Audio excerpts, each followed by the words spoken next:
अस्सलामुअलैकुम दोस्तों, मैं हूं उमैस मुनीर। आप देख रहे हैं हमारा यूट्यूब चैनल। दोस्तों, चाइना, बांग्लादेश और पाकिस्तान की फौजें मुतहरक हो चुकी हैं। बांग्लादेश के आर्मी चीफ इस वक्त चाइना में सरकारी दौरे पर पहुंच गए हैं। क्या अब बांग्लादेश पाकिस्तान वाले जंगी हथियार चाइना से खरीदने वाला है? चाइना की फजा के अंदर एक और खौफनाक तैयारा देखा गया है। ये पुरस्कार तैयारा जो कि दिखने में अमरीकी B-2 बॉम्बर जैसा था, हकीकतन ये क्या था? क्या ये J-36 था जिसका डिजाइन B-2 बॉम्बर से मिलता जुलता है, या फिर चाइना ने कोई नई बला चीज तैयार कर ली है? आज की वीडियो में तमाम तर चीजें आपके सामने रखेंगे और आपको यह भी बताएंगे कि चाइना की जानिब से पाकिस्तान के लिए एक बहुत बड़ी खुशखबरी क्या सामने आ चुकी है। भारत की एक और शर्मिंदगी के मनाजर कैमरे ने रिकॉर्ड कर लिए हैं, वो वीडियो भी आपके सामने रखेंगे। वोंग यी जो पाकिस्तान के सरकारी दौरे के ऊपर थे, उससे पाकिस्तान को क्या हासिल हुआ है, इस सब पर भी गुफ्तगू की जाएगी। लेकिन उससे पहले हमारी आपसे 10 बस्ता गुजारिश है कि इस चैनल को लाइक कीजिए, सब्सक्राइब कीजिए और बेल आइकन को लाजमी दबा दीजिए ताकि हर नई आने वाली वीडियो आप तक बर वक्त पहुंच सके। दोस्तों, सबसे पहले बात कर लेते हैं चाइना की, जहां पे फजा में एक बार फिर से एक पुरस्कार चीज देखी गई है। ये कोई नई बात नहीं है। इससे पहले भी जब भी कोई नई चीज वो अपनी एयरफोर्स या अपनी फौज के अंदर इंडक्ट करने वाले होते हैं तो उसके यूं ही मनाजर सामने आते हैं। हमने J-35 को भी कभी यूं ही देखा था कि वो फजा के अंदर ट्रायल बेस के ऊपर उड़ता हुआ नजर आया और फिर जाके पता लगा कि ये तो कोई नया जंगी तैयारा है जो कि चाइना अपनी एयरफोर्स के अंदर इंडक्ट करने जा रहा है। अब की बार जो चीज देखी गई है वो एक बहुत भारी भरकम चीज है जिसका साइज तो B-2 बॉम्बर जैसा है और उसके ऊपर फिर तबसरा करने वाले ये भी उससे अखज कर रहे हैं कि ये J-36 है, जिसके हवाले से हमें ये तो पता है कि ये B-2 बॉम्बर जैसी शेप रखता है, डिजाइन उस जैसा है, लेकिन ये चाइना का J-36 एक फाइटर जेट है। लेकिन दोस्तों, इस पर एक और जो व्यू है वो भी सामने आ चुका है और वो ये है कि चाइना का एक और ड्रोन जो कि मई 2025 में चाइनीज मलान जियांजिंग एयरबेस के ऊपर देखा गया था, सैटेलाइट इमेजेस से सामने आया था। ये वो ड्रोन हो सकता है जिसके विंग्स तो बहुत ज्यादा एक्सपेंड किए हुए हैं। 172 सेंटीमीटर तक बताया जाता है कि इनकी लेंथ है या इनका साइज है, जो कि B-2 बॉम्बर से बिल्कुल मिलता जुलता है।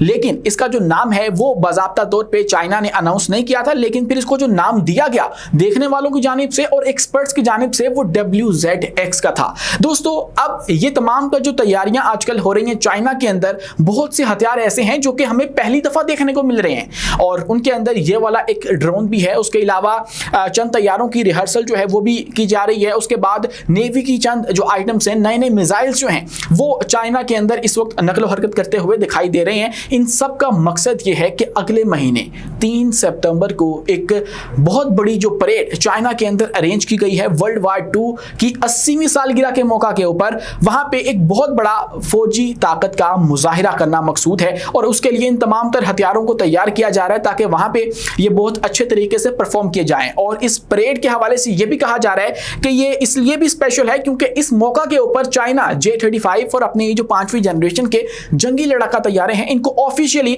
अपनी एयरफोर्स के अंदर इंडक्ट करेगा और दुनिया को ये बता देगा कि आज के बाद हम लोग भी ये 5वीं जनरेशन रखने वाले एक और मुल्क बन चुके हैं। ऑफिशियली बता देगा। उससे पहले ये जो बातें हैं या मनाजिर हैं वो तो सामने आते रहे हैं, लेकिन जो ऑफिशियल स्टांस होता है किसी भी मुल्क का वो रख दिया जाएगा। इसी के साथ दोस्तों, अगर बात की जाए तो इस खित्ते के अंदर भी अहम तरीन तब्दीलियां हो रही हैं और बांग्लादेश के आर्मी चीफ वकारुज़्ज़मा इस वक्त चाइना के अंदर मौजूद है सरकारी दौरे पे। इसके अंदर फिर दो बातें सामने आ रही हैं कि एक जराए से हमें यह पता चलता है कि वो 4 रोजा दौरे पर हैं और दूसरी जानिब से हमें यह कहा जा रहा है कि वो 6 रोजा दौरे पर हैं। लेकिन सवाल ये उठता है, क्या चाइना से जो वकारुज़्ज़मा है वो पाकिस्तानी हथियार हासिल कर सकते हैं? क्योंकि ये जो दौरा किया जा रहा है इसका मकसद ये है कि दिफाई ताउन को बढ़ाया जाए और इसके अंदर फिर सबसे बेहतरीन जो हथियार बांग्लादेश के हवाले से बताया जा रहा था कि माजी में भी उन्होंने ख्वाहिश का इजहार किया था, वो चाइना के J-10C हैं और 16 J-10C एक्वायर करने की ख्वाहिश बांग्लादेश रखता है। ये बात या खबर जो है वो पहले भी सामने आ चुकी थी। अब हो सकता है मुमकिन तौर पर जब ये बहुत बड़ा विजिट है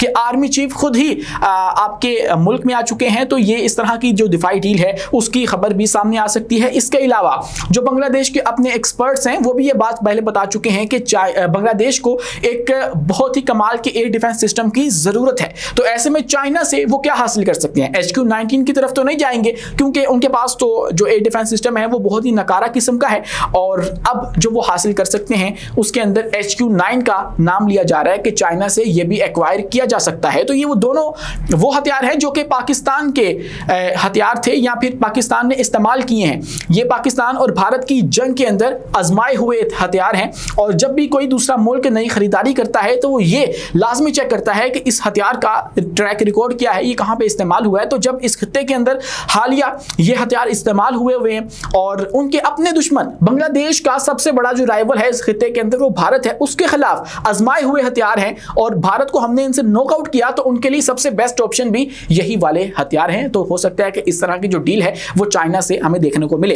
दोस्तों इसी के साथ जो पाकिस्तान है उसके अंदर भी बांग्लादेश की जो फौज है उसके कुछ लोग पहुंच चुके हैं और लेफ्टिनेंट जनरल मोहम्मद फैजुर रहमान पाकिस्तान आए हैं और पिंडी के अंदर उन्होंने हमारे जो chairman chief of joint staff committee हैं जनरल साहिर शमशाद मिर्जा उनके साथ मुलाकात की है और उस मुलाकात के अंदर यह बात डिसाइड की गई है कि हम लोग जो रीजनल सिक्योरिटी है और जो डिफेंस के मामलात हैं उसके अंदर किस तरह से ताउन बढ़ा सकते हैं और अपने जो दुश्मन हैं उनको किस तरह से हम लोग उनकी औकात के अंदर रख सकते हैं। तो उसके अंदर फिर आपको ये बात पता होनी चाहिए कि हालिया हमारी फौज ने जो मौक़िफ़ अपनाया है, 12 दफ़ा ये बात दोहराई गई कि अब की बार जो भारत के ऊपर हमला होगा वो मशरिक से शुरू करके हम लोग मगरिब तक जाएंगे और सब कुछ उधेड़ कर रख देंगे और मशरिक की जानिब। दोस्तों जब पाकिस्तान मशरिक के ऊपर हमलावर होगा तो उसके लिए बांग्लादेश की जो सपोर्ट है वो बहुत ज़्यादा ज़रूरी है, क्योंकि यहीं पे सिलीगुड़ी कॉरिडोर है, यहीं पे भारत की ज़्यादातर न्यूक्लियर साइट्स भी हैं। तो अगर हम लोग ये कहते हैं कि हमें मशरिक से हमला करना है तो उसके लिए भारत जो बांग्लादेश है उसकी सपोर्ट बहुत ज़्यादा अहम होगी, बहुत जो है वो की रोल बांग्लादेश प्ले कर सकता है। तो ऐसे में बांग्लादेश को शायद इसीलिए तैयार किया जा रहा है, उसको हथियार भी दिए जा रहे हैं और उसको इतना एम्पावर किया जा रहा है कि ऐसी सूरत हाल के अंदर जब भारत एक और एडवेंचर पाकिस्तान के खिलाफ करने की कोशिश करता है तो हम उसका मुकाबला कर सकें। दोस्तों इसी के साथ चंद प्रोपेगेंडा पर मबनी खबरें चलाई जा रही थी भारत की जानिब से कि अब चूंकि भारत ने चाइना के साथ हाथ मिला लिया है तो पाकिस्तान माइनस हो जाएगा। लेकिन आज जब वोंगी अब हमारे मुल्क से दौरा करने के बाद वापस अपने वतन लौटे हैं तो उसके बाद जो अलामिया जारी किया गया है उसके अंदर एक बात वाज़ेह तौर पे बता दी गई है कि ये जो कुछ भी हो रहा है हम इसके अंदर पाकिस्तान को नहीं भूलेंगे। दोस्तों फील्ड मार्शल से चीनी वजीर खारजा की मुलाकात हुई और उसके बाद पाकिस्तान की खुद मुख्तारी के लिए हिमायत जारी रखने का जो अज़म है और ऐलान जो है वो किया गया है। No matter what happens in this area और रीजन, हम लोग कभी भी पाकिस्तान का जो साथ है वो नहीं छोड़ेंगे, क्योंकि पाकिस्तान की जो इंपॉर्टेंस है वो चाइना के लिए बहुत ज़्यादा ज़रूरी है। पाकिस्तान को चाइना की ज़रूरत है या नहीं ये बात तो डिबेटेबल है, लेकिन चाइना को पाकिस्तान की ज़रूरत है दुनिया से कनेक्ट होने के लिए और समुद्री रास्ता इस्तेमाल करने के लिए। तो ऐसे में पाकिस्तान को माइनस करना ये सवाल ही पैदा नहीं होता। और आज वोंग यी ने जब हमारे मुल्क से वापस अपने वतन गए हैं तो ये बात भी जो है वो वाज़ेह तौर पे दुनिया के सामने आ चुकी है। इसी के साथ जो एक शर्मिंदगी वाले मनाजिर हैं वो रिकॉर्ड कर लिए गए हैं कैमरे में। जब वोंग यी भारत गए थे तो वहाँ पे उनके वज़ीर आज़म नरेंद्र मोदी से मुलाकात की गई थी, उनके जो जयशंकर हैं वज़ीर ख़ारजा उनके साथ मुलाकात की गई थी और उनके नेशनल सिक्योरिटी के जो एडवाइज़र हैं अजय डोवल उनके साथ मुलाकात की गई थी। लेकिन कैमरे के अंदर ये बात रिकॉर्ड हो गई और अब वो वीडियो वायरल हो रही है जिसके अंदर अजय डोवल वोंग यी के साथ हाथ मिलाते हैं, लेकिन वो इतना जोर से दबा देते हैं उनका हाथ जो कि ये बात बताता है। और इस पे जो बॉडी लैंग्वेज रीड करने वाले माहिरीन हैं वो ये जो तबसरे हैं वो कर रहे हैं कि ये जो नेशनल एडवाइजर थे वो बहुत ज़्यादा उतावले हो रहे थे, नर्वस थे, एक्साइटेड थे जो चीनी वज़ीर ख़ारजा हैं उनसे मिलने के लिए। और जब चाइना ने भारत से हाथ मिलाया तो फिर जो भारत की सांस है उसमें सांस आया और भारत को जो है वो एक वे आउट नजर आया है। तो ये जो इस वक्त क्लिप है उसको ट्रोल भी किया जा रहा है, इनके नेशनल एडवाइजर को ट्रोल किया जा रहा है और सोशल मीडिया पे ये जो क्लिप है और शर्मिंदगी का जो से भरा जो क्लिप है वो वायरल होता चला जा रहा है। आज के लिए इतना ही। अपने मेज़बान उमैस मुनीर को दीजिए इजाज़त, मिलते हैं अगली वीडियो में किसी नई मालूमात के साथ। शुक्रिया, अल्लाह हाफिज़।